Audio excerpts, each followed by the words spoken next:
Hello and welcome to a very special mid-season podcast. I'm here with my fellow commentator and club announcer, Nick Whitcomb. Welcome, Nick. Thank you, Ryan, and hello to everyone watching this. So we're going to go through our best moments, funniest moments so far, going through various things. For example, Taylor Wiley's incredible form this season. Our return this season to the Spartan South Midlands League. Our FA Vars Cup run, and many, many more. So make sure you stay subscribed to the Biggleswade United YouTube channel to never miss special videos like this one. And as Nick, yesterday's game unfortunately was postponed due to the weather, we will have a huge game next Saturday. We're hoping to try and get this out before the match next Saturday. Yeah. But as we had a bit of a free window here, we thought this was a great opportunity, and it was your idea as well, wasn't it, to make this mid-season podcast, because we've had some incredible moments so far, Nick. Yeah, we certainly have. Thanks to the recent wet weather we've had recently. Obviously, yesterday's game was called off, so it's a great opportunity to go through what's happened so far this season, and it's certainly been a lot different to last season, you can say. Yeah, absolutely. Of course, if you haven't seen parts of my podcast with Christian, you'll know exactly what we're talking about when it came to last season. Yeah. But this season has been definitely a season of promise so far. And I want to start off at the beginning, Nick, because on paper it didn't look like it was going to be the easiest of first games going into the season. And we went to Olsey away, didn't we, on that opening day? Yeah, I remember well. It was a sort of very warm evening, lots of bugs flying around, and it was our first trip to Arsenal. It was my first trip anyway. And, we thought on paper it could be quite a tough game. You know, the lads showed some good form in pre-season with some big wins against clubs such as Hitchin Town and Biggleswade FC, amongst others. So I thought they were confident, but obviously when we go into league action, we just didn't know what to expect. Absolutely not, and it was a big win. We won that game by 2-1, which for a derby game, you just want to get that opening game out of the way. The fact it was a derby game as well, having last season go into the likes of Coventry, Lutterworth, it was just nice, wasn't it, to have that opening game, that opening away game, and it's only 10 minutes up the road, wasn't it? It's nice to have an away trip, not thinking about where the service station is on the way. And it certainly made a pleasant surprise and a pleasant change. So it was a nice short journey to the game. If I remember rightly, the two goal scorers were Markel and Lewis. Yes. I think it was right. Yeah, you're correct. Yeah. Memory's all right to start with. I remember Markel showing some sort of dancing feet for his first goal and bamboozled the RZ defence for that. And then I think, if I remember rightly, Lewis got the second. I think it was a header from a corner. And it was a cracking goal as well. But it was a really good. Professional performance by the lads that day. Yeah, definitely. And just to carry on, one thing in particular that seemed to be a good trend was the home form, but also the away form, particularly in the cup competitions. But going back to the league, probably our most iconic starting away game this season was London Colney away, wasn't it? Describe the journey to the ground, Nick, before we go through the game and finding that ground, because it was some story, wasn't it? Yeah, it was. I'm trying to remember the actual road too. It's on the road between Hatfield and Watford, I think, and the telltale signs to London Colney. The sign for the ground isn't the most. It's not very well sort of set out, is it? And then we sort of went down this very sort of lane which took us in the middle of nowhere. There's a chap who met us, and I think he jokingly said, "You're not on the list," and it's into the ground. We finally got in there.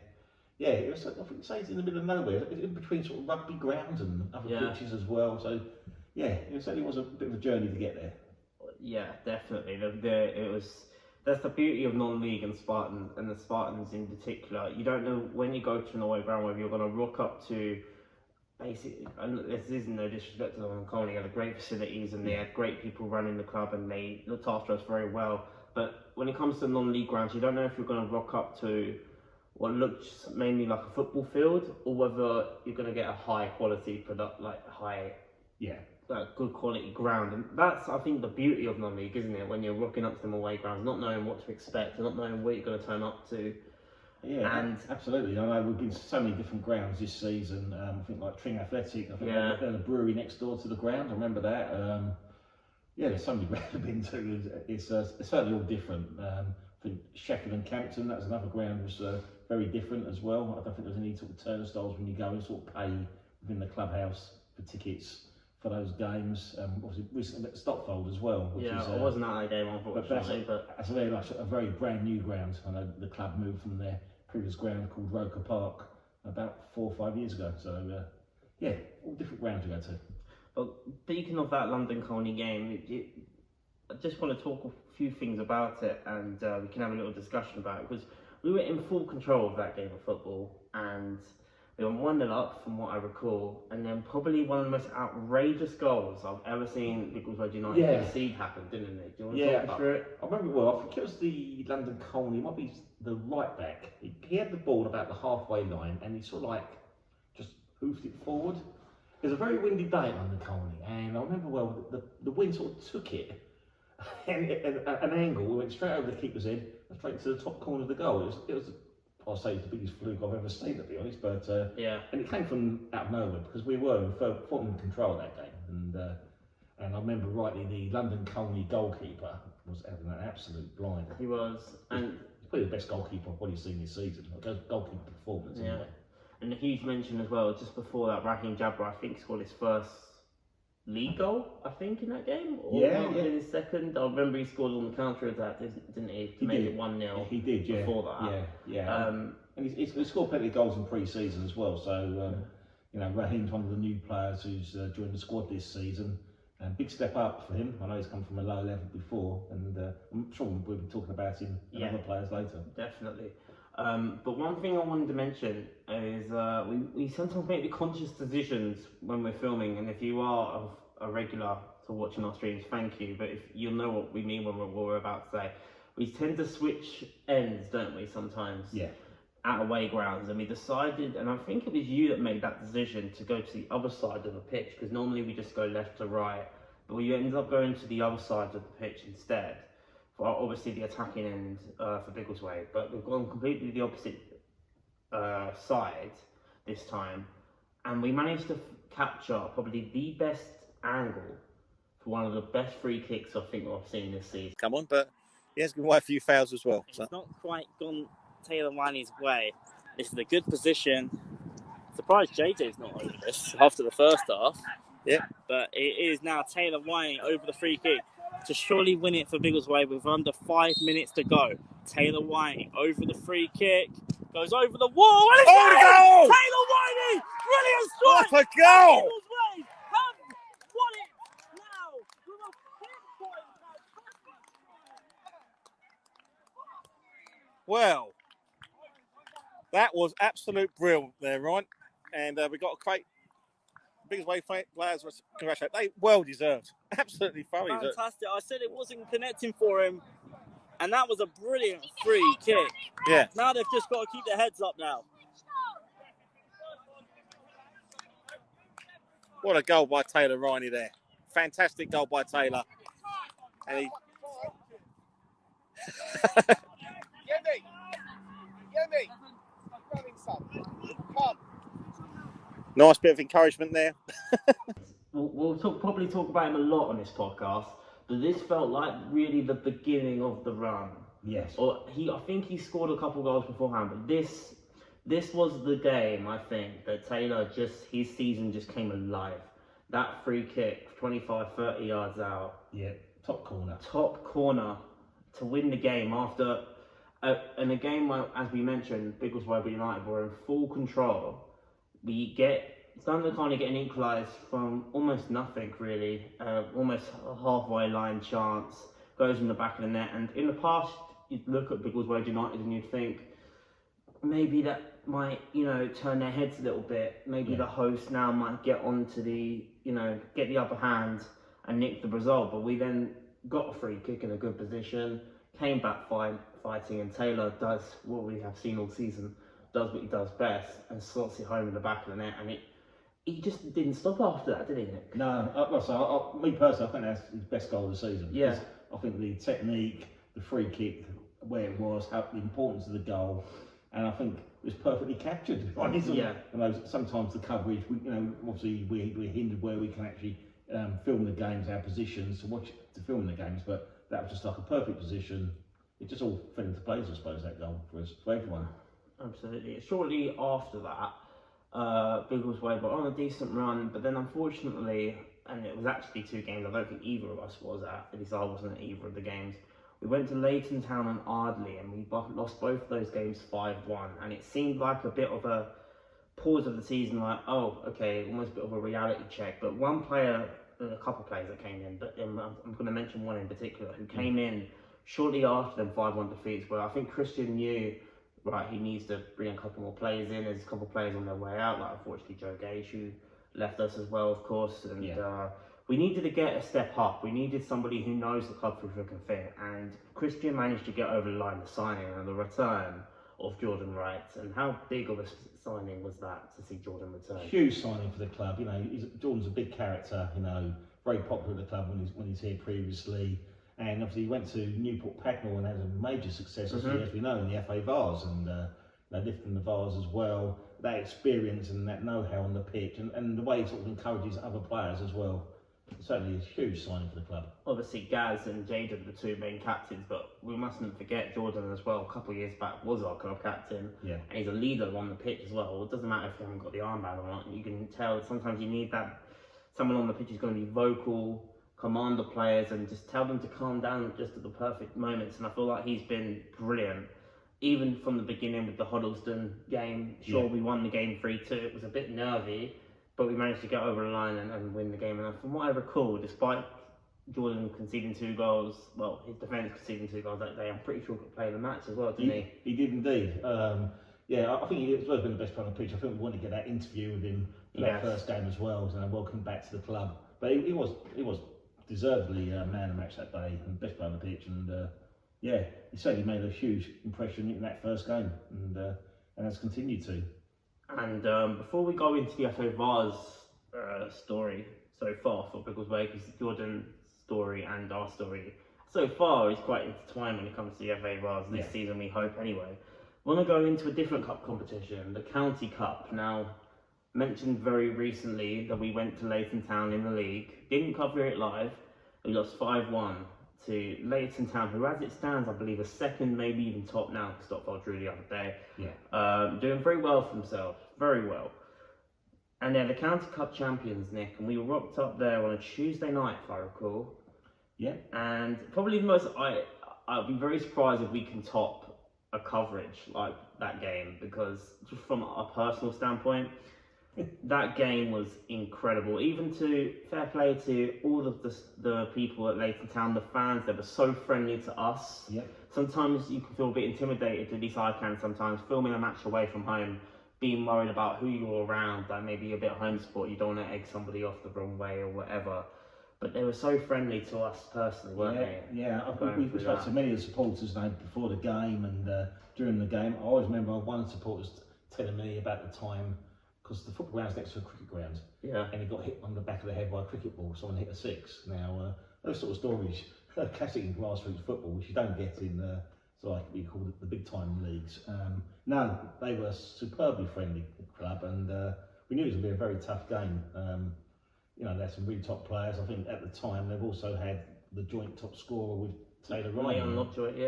So both teams had top quality forwards. Ethan Flanagan played for them. He used to play for Biggleswade United a couple of years ago. We knew, we could tell straight away they were a top team, and it was going to be a difficult challenge that night. And it was very much difficult, but Biggleswade started the game really well, and Yemi Adelani, who we haven't mentioned yet, another player who's come in start this season, and he might be on and off at times, but I feel like his leadership and his attributes have given a real boost to the team as well. Sure, Taylor's been scoring the goals, but Yemi's been chipping in and providing as well. And it was a trademark finish, wasn't it? I think Cameron Hyde is definitely one of my standout players of the season. Midway through, probably one of my standout players of the season, Cameron Hyde. If I recall, crossed it in again. We captured it perfectly, the cross, and Yemi's at the back post where you want your striker to be. Made it 1-0, and that there's something about Biggleswade United in games in the final 10 minutes, isn't it, Nick? Where things can just either go terribly wrong, or just the drama. And I can't quite remember who gave away the penalty. I can't remember who it was. It might have been Cade. who just He been might be. coming back from injury. I can't remember. Yeah, I think I'm sure it was Cade or it was Lewis. I can't remember. You're right. It's a Obviously, when we were away from home, we're filming the match from our attacking side. So when it came to defensive moments in matches, maybe our memory might be a bit joggled because we were on literally the other side of the pitch, and our eyesight can only be so good. But obviously, actually, did Leighton equalise first before the penalty? I think they may well have done. I think they did equalise first. They equalised first, didn't they? From a corner. Yeah. I think Lovejoy, or I think Taylor or Yemi had just come off. Yeah. Because there's this footage I've seen on the later. It would have been Yemi. It would have been Yemi because Taylor took a penalty. And he's gone past the goal, and as he's gone past the goal, as he's come off, I think Leighton had the corner, which Lovejoy slotted home to make it 1-1. Yeah. Moments later, Biggleswade give away a penalty. Yeah. I think from where we were, we weren't sure that was a penalty or not. Yeah, we wasn't sure at all. We didn't have a very good angle of but you take the referee's decision, and it's very disheartening. If you work so hard in the league to the latter stages of the game, then concede a goal and then concede a penalty. We're fearing the worst. We were fearing the worst, but a player who, again, another standout, him and Tom White have been neck and neck for that #1 spot, but Ollie proved his worth as he doesn't need to, as Christian said that night, because he's been so reliable for Biggleswade United for so many years. But Ollie once again stepping up, saving the Lovejoy penalty with under 10 minutes to go. If that's slotted home, Biggleswade are out the cup. Leighton Town, who I mentioned earlier, county cup holders, probably progressing through. Ollie saves the penalty, and it was a top save as well, from what I remember. I recall it goes straight to a penalty shootout. Now, I don't know if you or myself are best to tell this story. How we were on the perfect side for the penalty shootouts, and every single supporter, I don't know if it was caught on the camera, goes to the left side of the pitch, because we all believed, because there were no supporters on the right where we were, that the penalty kicks were going to be taken on the left side, by the closer to the clubhouse and everything else, where the stands were. So we thought we were set up perfectly. What happened once we went to the left side, Nick? Yeah, so like I said, we went to the left-hand side, all the supporters done, right in front of the change rooms, the clubhouse, it makes sense. So they tossed the coin, made a decision for the penalty shootout, the other end of the pitch. So straight away, myself and Ryan, the rush round, so Ryan rushed round in front of me. I still had the camera going. I don't know if anyone's watching, remembers an old program called Challenge Annika. It was a bit like that. It was like Challenge Ryan, so just following around. I think we dropped some wires and cables from our bags as we rushed around the back of the stand to the other end of the pitch. I remember it was very muddy as well, so it was a bit slippy, and it certainly was comical at the time, and it's a shame we didn't catch it live on the live stream as well. So. And there's certainly a lot of comments about that when we listen back after the game. So so we certainly got there in time, and it's certainly worth the confusion and the rush to get there. Yeah, captured as well and edited and put all together for our Twitter page. Ari Buffley put that out. Shout out to Ari, who's a huge part of our team, by the way, head of media for Biggleswade United as well. If it isn't for him, our live streams don't go out, so big shout out to Barry, of course, and I'm sure he'll probably be helping us edit it together, this podcast as well at some point. That will be going out to you. But yeah, so we run to the right side of the pitch eventually, and it was worth it in the end, wasn't it, Nick? I mean, what a result it was. Certainly was. Ollie Leslie, the hero, once again. I think he saved 2 or 3 penalties in the shootout. Yeah. Taylor slotted home as well in that shootout, and I think... who scored the winner? Jamal it was Jamal McKenzie's final appearance for the club, wasn't it? And I remember sort of Jamal stepping up to it, and you always have a feeling whether someone's going to score, looks a bit nervy and that, but he looked so confident when he stepped up. I think he's a centre back. Yeah. We didn't know what to expect, but it was calmly put away. It was a superb penalty, probably one of the better penalties in the actual shootout. But cracking moment for the club, and superb win against the top team. It seemed like a big moment, and no shorter than 3 or 4 days later, we then rock up to Bovington away from home in a different cup competition. And apologies if I can't get the cup competitions right, because we're in 2 or 3 cup competitions. It's hard to make out which one was which. And I don't know if this was the. I'm not even going to try to attempt it actually. Is it black? Is it black? I think you're right. I think it was. There's a few stories about the Gladwish Cup, and if this Yeah. is the right competition, let's rewind slightly, because the most bizarre game I've mentioned this a couple of times already, but I have covered the most high-scoring game. You were the club announcer that day. Yeah. I was on commentary up in the gantry, of course, in the Keach Hospice Care Stadium. Biggleswade United 8, Old Bradwell United 5. This was a bit earlier on in the season, as we know. Old Bradwell Division 2 in the Spartans League. We were the Premier Division. But they certainly showed their worth that day, didn't they, Old Bradwell? They did. They gave us a game. It was a crazy scoreline. There's moments. I think we go like 4-0 up at one stage, and we're quite comfortable. And then they got a couple, then we got a couple, then they got a couple. Something like that. I think we were 7-2 up with 10 minutes to go. That's it, that was it, and that's what Christian wasn't happy about. We conceded 3 in the last 10 minutes. Yeah, I don't know. I think the lads are thinking of the. It was off the pitch all over, but Old Bradwell kept fighting and certainly made it an entertaining game. And it should have been a lot more comfortable than it actually was. But the main thing we did win. And one thing I think to stand out, it was one of Taylor's first hat tricks. I think. I think he did get himself a hat trick. Yeah. One of I think 4 hat tricks this season, maybe 3. Yeah. I think that he's had so far this season, 32 goals. And before we head on to the FA. No, sorry, we got backtracked, didn't we? Bovington, away from home. Oh, another cup game. Another cup game. And apologies if this is a bit all over the place. We're just trying to capture.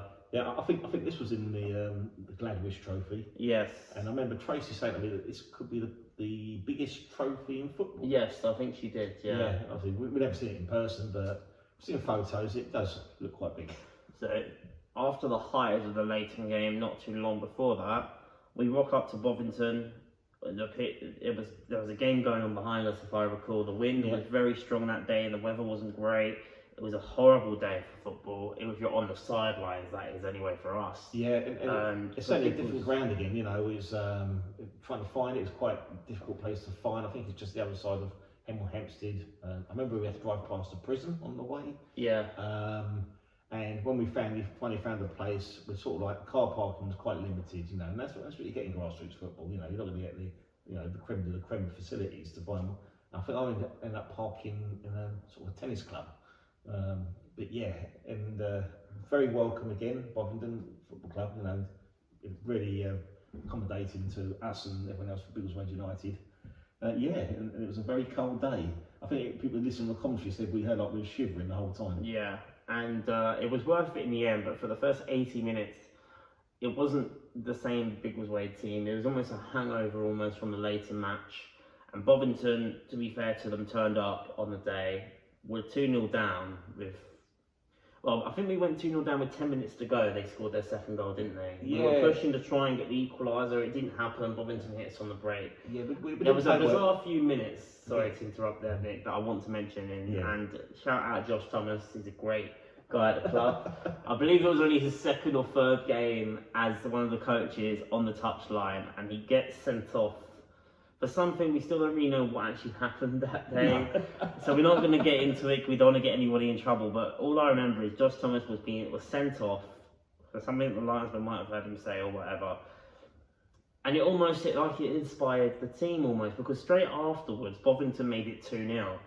But then with 10 minutes to go, the changes then started coming on. Taylor, I think, came on with 10 minutes to go. A few other players came on, like Jaden, I don't think, started that day. Josh came on, Josh Stoney, yes. And I can't quite remember who scored all 4 goals on the day, so apologies. Maybe your memory might be a little bit better, I'm not quite sure. I'm trying to remember. I'll try my best. I think Taylor got one. Yeah, I think he got the winner in the end. I think Gaz got the third. Gaz got the third. Yes. I think Cam got one as well. Yes, he did. I think he got the equaliser. I'm trying to remember who the first goal was. Apologies to whoever scored the first goal, but apologies. I can't remember who that was. But the bottom line was, going back to the first half of that game, there was a bit of a bizarre moment, wasn't there? The referee's stopwatch stopped working, and again, this is the beauty of non-league football. You're not going to get anything like this. Yeah. I've got my stopwatch. I've started it as the whistle goes on, which doesn't always happen. Sometimes I forget. Yeah. But probably one of the funniest moments now looking back, even now knowing that we won the game and how much additional time we had, which was key in the end, let's be honest. The referee's stopwatch broke 3/4 of the way into the first half, and he's blowing the whistle, and I remember showing the live stream, and if Ari's editing this, maybe he can try and find the clip on our streams, that'd be great, to show you guys what we're talking about. 43 minutes, I think, and 25 seconds it was. 90 seconds before the 45-minute mark. The referee's blown the whistle for half time. Christian's gone ballistic, and rightly so, our head coach, Christian Collis, on the sidelines. I'm going almost a little bit ballistic myself, and I try to be impartial as much as I can to referees, our opposition, but I looked at my stopwatch and it said 43 minutes and 35 seconds or whatever it was, and I've gone, we've still got 90 seconds to play here in this first half, we're only 1-0 down, what's going on? They then added that stoppage time on into the second half, and looking back, it was probably a good job that we did, didn't we, Nick? We scored 2-3 goals in that injury time phase. Yeah, it certainly was. Won the game 4-2. Yeah, and another member of that game is when we made it 2-2, right in front of the camera, Christian was having a chat with Ollie Leslie, who was on the bench that day. So I think Tom White was in goal. And, yeah, no, you're right. Yeah, so Christian had a chat with Ollie. And I think you sort of captured the moment. You actually commentated on that moment. Yeah, and then as we've panned away from Ollie and the Christians, Gaz is through on goal and makes it 3-2, and Ollie's back on the touchline. Like nothing happened.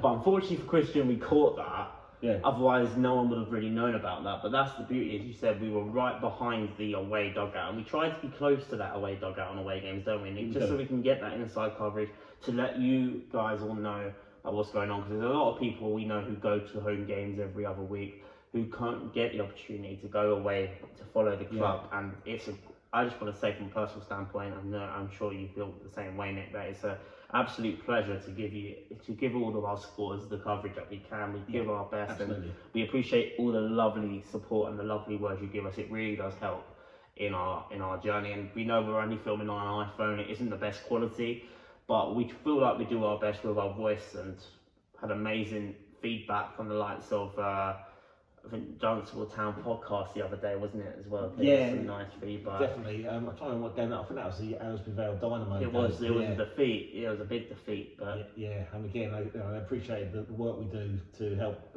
bring the coverage to the supporters on our YouTube channel, and actually try and support grassroots football as much as we can.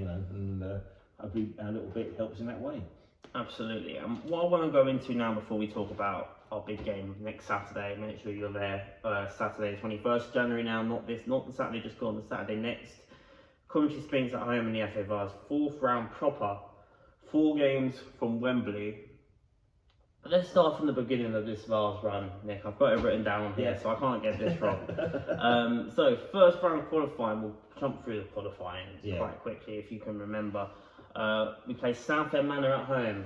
Yeah, I can remember that Southend Manor. Unfortunately, I missed that game, but last year we lost to Southend Manor in the same stage. In the same stage of the FA Vars, you're right, when we were in the United Counties League, weren't we? I think we might have lost something like 8-0 or something like that. A much different Biggleswade United 11 then than we have now. Yeah. But to get that result, that opening FA Vars win, 3-2, I think Raheem and Yemi were both on the score sheet that day. Yemi might have got a couple, I think.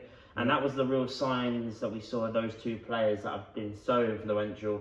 Raheem Jabber, we've spoken a lot about him off camera, but just to mention, of course, he used to be a Sunday League player, didn't he, Raheem? Yeah, I think he played for the same team as Mason. Yeah. Mason Watkins Clark, so it's and that's how he actually got into the club, I believe. And it's a huge step up for Raheem, and he's taken it really well. Shown some quality when he's come on, and I think he's done really well so far this season. And one thing I want to say about our FA Vars run is that Biggleswade United currently, I don't know if you know this, Nick, have won 13 matches on the bounce here, the Keach Hospice Care Stadium. Their first 2 home matches, they drew to Cockfosters, I think it was Cockfosters, I could be wrong there, and we lost to Sheffield Town and Camden 4-2. Yeah. I think it might have been 2-2 against Cockfosters, actually. We've won the rest, but what has been quite iconic for us is that 5 of those 13 matches have been in the FA Vars. Every single draw we've had from the qualifiers all the way up to now, including the match next week, have been home games.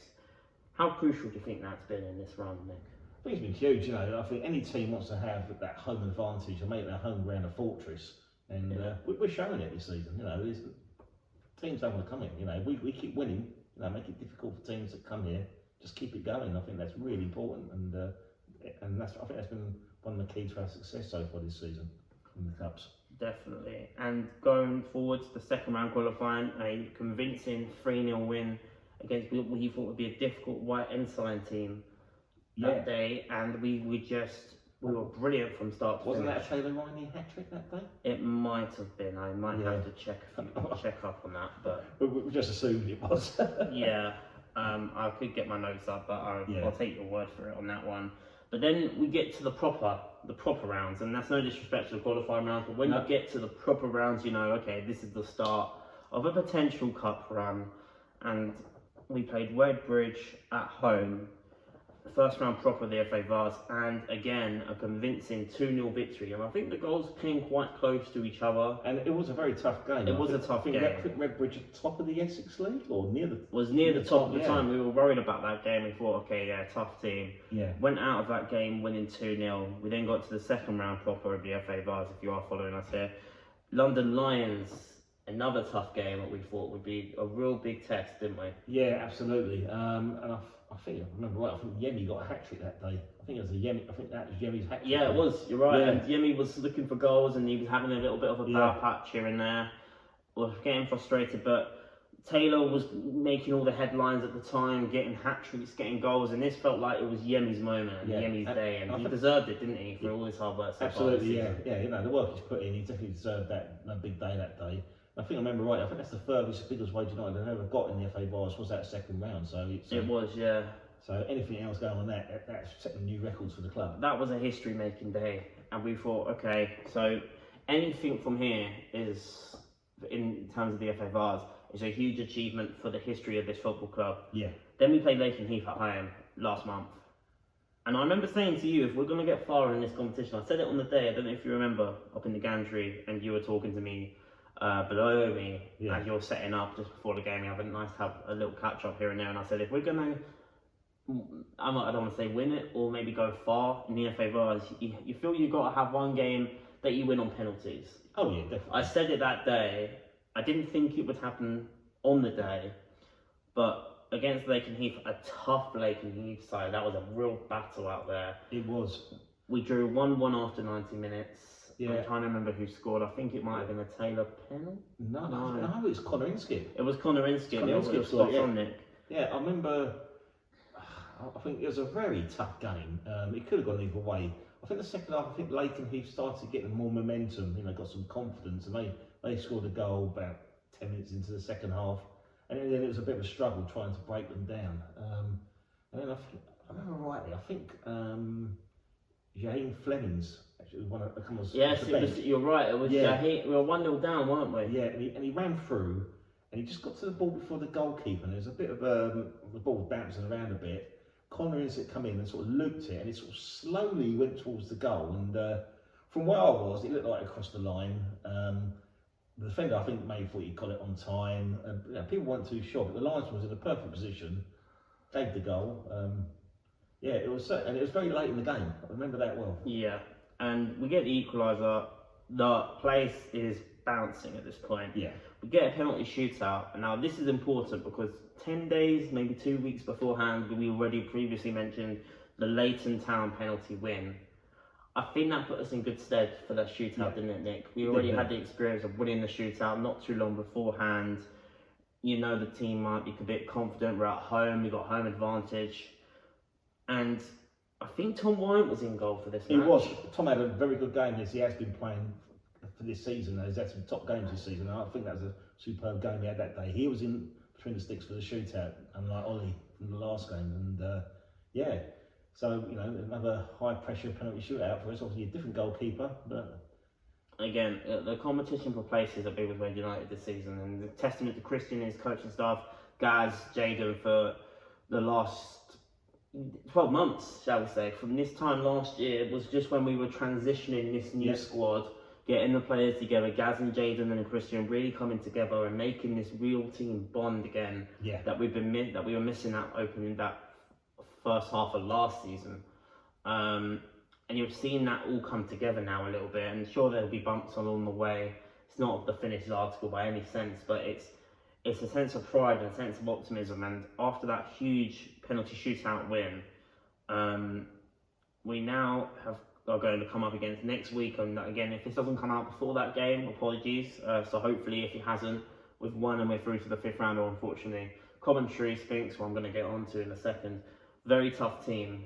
We played them last season in the United Counties League. I just want to go through a couple of things before I mention that. I mentioned that we stayed up on the final day of the United Counties League season last year. The FA then put us back into the Spartans League this season. Yeah. And now we come up against the United Counties League side, Coventry Spinks. The results last season didn't go too well for Biggleswade. No, they certainly it was a challenge. It was a brand new squad to start the season.